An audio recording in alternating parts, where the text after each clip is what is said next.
Pourquoi faut-il de la cohérence entre ses discours et ses actes?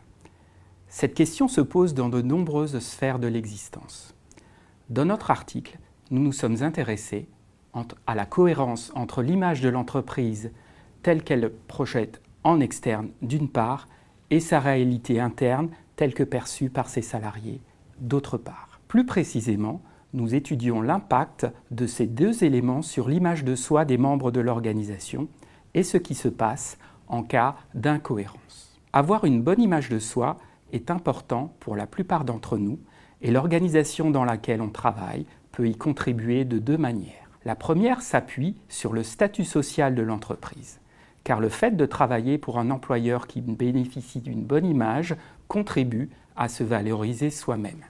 Il y a en quelque sorte un transfert de la valeur sociale de l'entreprise sur la valeur individuelle de ses salariés. La deuxième manière d'être valorisé par son employeur provient de comment l'organisation nous traite personnellement en tant qu'individu.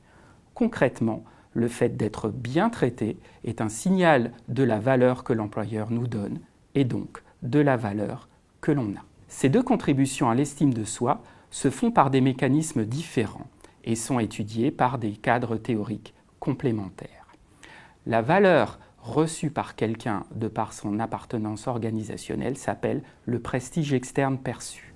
La valeur reçue par quelqu'un de par la manière dont son employeur le soutient s'appelle le soutien organisationnel perçu. La littérature en psychologie du travail a montré depuis longtemps les conséquences favorables des perceptions de soi positives des salariés.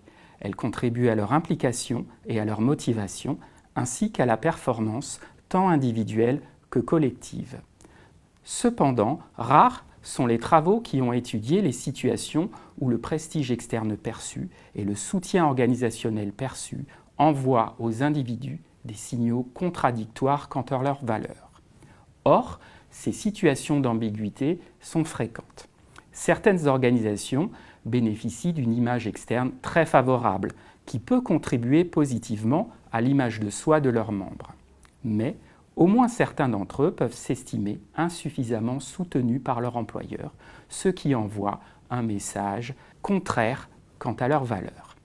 Inversement, un employeur peut avoir une image externe peu valorisée, voire négative, mais bien traiter ses salariés, qui, au moins pour certains d'entre eux, auront ainsi une estime de soi favorable.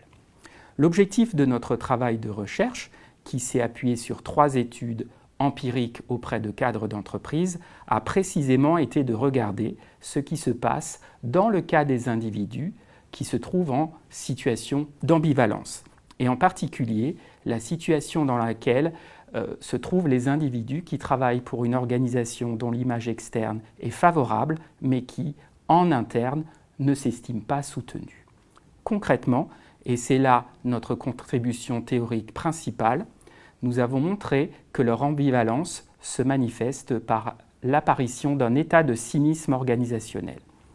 Le cynisme organisationnel est un mécanisme de défense par lequel les individus prennent de la distance vis-à-vis de leur employeur, estimant qu'il manque d'intégrité et considérant que ses actions sont arbitraires, incohérentes et basées sur la recherche du profit au détriment de tout le reste.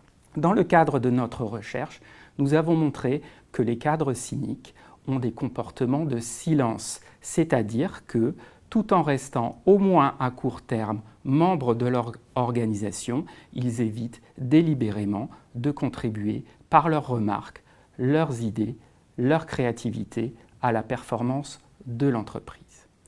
Que retirer de notre travail d'un point de vue pratique? L'idée majeure est qu'il est important, dans le domaine de la relation d'emploi, comme dans d'autres domaines, d'être cohérent. Une entreprise peut être tentée de se donner la meilleure image externe possible pour agir sur les représentations de ses parties prenantes. Mais elle ne doit pas oublier que ses salariés sont également des destinataires directs ou indirects de ces communications externes et que, si leur propre situation n'est pas favorable, ils ne pourront que relever l'incohérence entre les signaux envoyés à l'extérieur et la réalité de ce qu'eux vivent en interne.